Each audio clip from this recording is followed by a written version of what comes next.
पड़ोसन के घर में तांग झांक करने वाली तीन औरतें जो बात बात पर बहू की चुगली करती हैं। तीन झांकती निगाहें। स्थान ब्रिजपुरी मोहल्ला। मुख्य पात्र शकुंतला आंटी, सबकी सास और खुद को मोहल्ला अध्यक्ष मानने वाली। कमला भाभी, चश्मे के पीछे से सब कुछ देख लेती है, चाहे पर्दे के पीछे ही क्यों ना हो। बिंदु चाची, जिनकी जीप का ब्रेक अक्सर खराब रहता है। कहानी शुरू होती है ब्रिजपुरी मोहल्ले की गली नंबर 5 में। एक नया परिवार आया था। राम प्रसाद जी अपनी बहू सुनीता और बेटे रवि के साथ उस मकान में रहने लगे जो पिछले साल तक खाली था। सुनीता थोड़ी सीधी साधी और शालीन लड़की थी, लेकिन तीन औरतों की नजरें उस पर पहले दिन से ही गड़ चुकी थी। पहला दिन, पहली झलक। जब सुनीता पहली बार बालकनी में आई और तुलसी में पानी डालने लगी, तभी शकुंतला आंटी ने अपनी खिड़की का पर्दा थोड़ा सा हटाया और कमला भाभी को आवाज दी। शकुंतला आंटी, कमला, वो नई बहू को देखी? पानी देते वक्त ऐसे ढला रही थी जैसे टीवी सीरियल की हीरोइन हो। कमला भाभी चश्मा पोंछते हुए, अरे मैं तो तभी समझ गई थी जब उसने पहली बार पैर रखा। बड़ी चालू किस्म की लगती है। बिंदु चाची चाय के साथ तुरंत दाखिल, मैंने तो परसों देखा वो अकेले छत पर मोबाइल चला रही थी। अब तुम ही सोचो कौन सी बहू ऐसी होती है। चुगली मीटिंग रोज शाम को 5 बजे। रोज शाम 5 बजे ये तीनों औरतें किसी न किसी बहाने एक दूसरे के घर मिलती। कोई मिर्च मांगने, कोई नमक, कोई चाय पत्ती। लेकिन असल काम था सुनीता की दैनिक रिपोर्ट। बिंदु चाची, आज वो दोपहर को अकेले सब्जी लेने गई थी। अब बताओ क्या बहुएं ऐसे खुला घूमती है? कमला भाभी, उसके तो कपड़े भी भगवान बचाए। मैंने अपनी बहू को समझा रखा है कि मोहल्ले की इज्जत अपने कपड़ों से होती है। शकुंतला आंटी, एक दिन तो मैंने देखा वो हंस हंस के रवि के साथ बात कर रही थी। अरे भाई, इतना प्यार भी ठीक नहीं। सुनीता की चुप्पी का जवाब। सुनीता सब समझती थी, वो रोज अपने काम में लगी रहती, कुछ ना कहती। लेकिन एक दिन मोहल्ले में महिला समिति की मीटिंग हुई जिसमें सुनीता को बोलने का मौका मिला। वो खड़ी हुई और मुस्कुराकर बोली, कभी कभी कुछ निगाहें सिर्फ झांकने के लिए नहीं, परखने के लिए होती हैं। लेकिन मैं जानती हूँ मेरे कर्म मेरी असली पहचान है, और जो सच में देखना चाहते हैं उन्हें पर्दों की जरूरत नहीं। पूरा हॉल तालियों से गूंज उठा। और उस दिन के बाद तीनों औरतों ने खिड़कियों से झांकना कम कर दिया। थोड़ा बहुत चुगली अब भी थी, लेकिन अब उसमें थोड़ी शर्म और थोड़ी इज्जत भी शामिल हो गई थी। बहुत बढ़िया मोड़ दिया आपने। अब इस कहानी को और आगे बढ़ाते हैं, जहां छोटी बहू की एंट्री सब कुछ बदल देती है। कहानी में अब आएगा नया तड़का, नयापन और जरा सी मिर्च मसाला भी। तीन झांकती निगाहें जब आई छोटी बहू। कुछ साल बीत जाते हैं। बड़ी बहू सुनीता अब पूरे घर को संभालती है। ननद की शादी हो गई, देवर पढ़ाई के लिए शहर चला गया था। मोहल्ले की वही तीन औरतें, शकुंतला आंटी, कमला भाभी और बिंदु चाची, आज भी अपनी बहू निगरानी समिति चलाती थीं। सुनीता अब भी चुप रहती, हर ताना चुपचाप सहती, मुस्कुराकर हर बात टाल देती।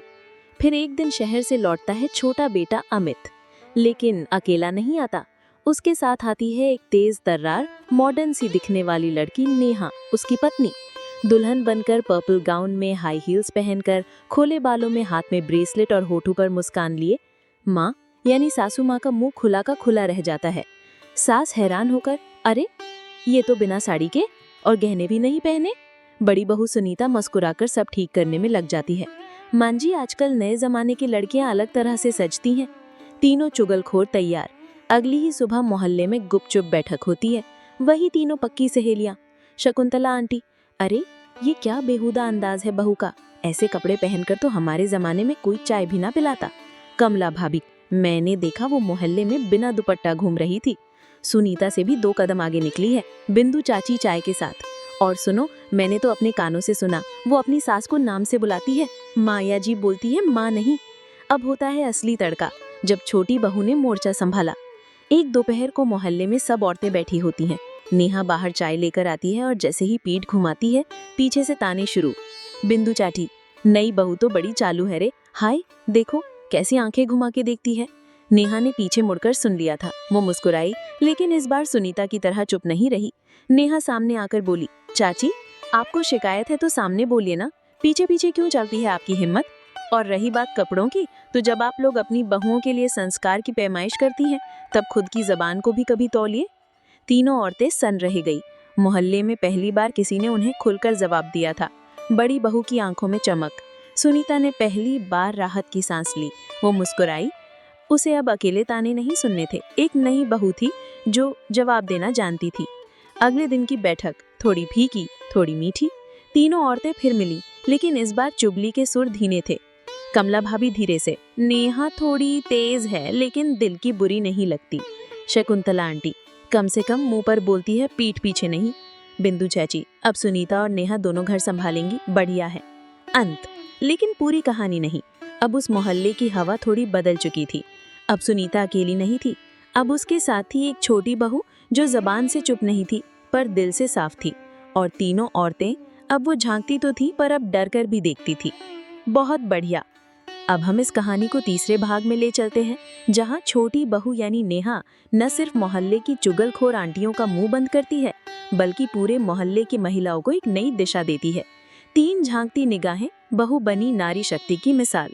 कुछ महीने बाद अब घर में एक अलग ही रौनक थी। बड़ी बहू सुनीता और छोटी बहू नेहा की जोड़ी बिल्कुल सीधी और तेज बहू के नाम से मशहूर हो गई थी।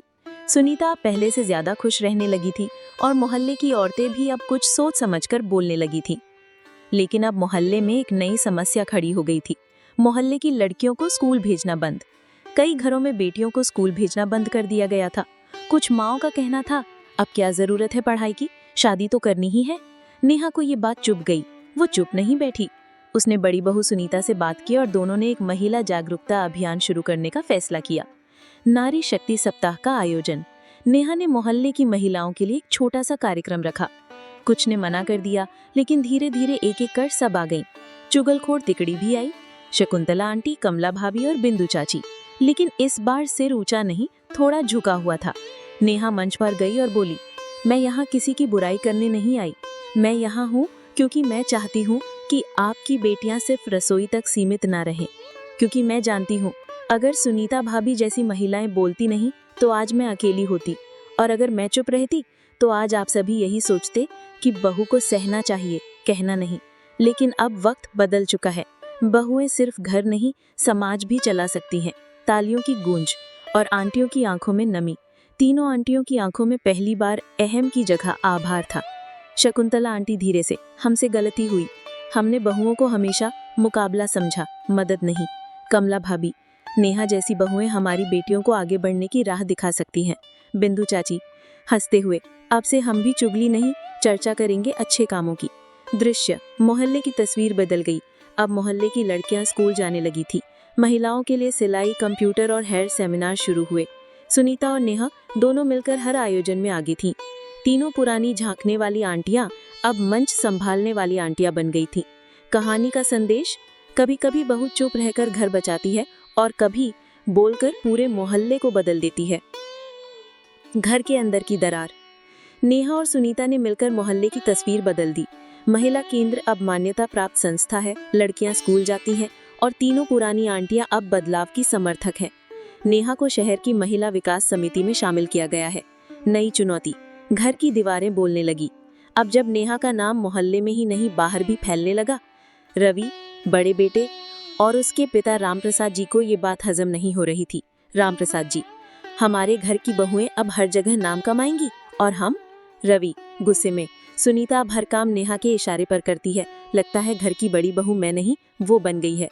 नेहा को ये बातें धीरे धीरे महसूस होने लगी। सुनीता की मुश्किल।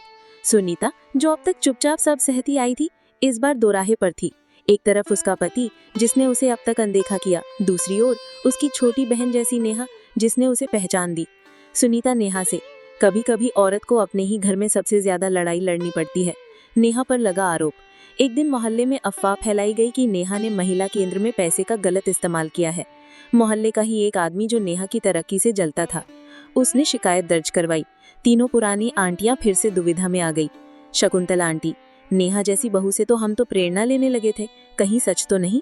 नेहा की परीक्षा। अब नेहा को साबित करना था कि वो न सिर्फ जबान से तेज है, बल्कि ईमानदारी और सच्चाई में भी अडिग है। वह जांच टीम के सामने पेश होती है, हर कागज, हर रसीद, हर रिकॉर्ड सामने रखती है। सुनीता का उठाया कदम, सबसे बड़ा मोड़। सुनीता पहली बार मंच पर जाकर बोलती है, मैं गवाही देती हूँ, नेहा ने जो कुछ किया वो मेरे साथ और हमारे मोहल्ले की औरतों के लिए किया। अगर ये बहू गलत है तो मैं उससे बड़ी गुनाहगार हूँ, क्योंकि मैंने ही उसका साथ दिया था। पूरा हॉल सन। रामप्रसाद जी की आंखों में पश्चाताप और रवि को पहली बार अपनी पत्नी की गरिमा का एहसास हुआ। And scene. सास, बहुएं और मोहल्ला, एक नई शुरुआत। जांच में नेहा बेगुनाह साबित होती है। तीनों पुरानी आंटियां फिर से उसकी ढाल बनती हैं। रामप्रसाद जी अब खुद घर के काम में हाथ बटाते हैं और तीनों पुरानी आंटियां अब गांव में जाकर महिलाओं को सशक्त बनाना सिखाती हैं। अंतिम संवाद। नेहा का सम्मान मांगा नहीं जाता, बनाया जाता है। और जो औरत अपने आत्मसम्मान के लिए खड़ी हो जाती है, वो सिर्फ बहू नहीं, बदलाव की शुरुआत होती है।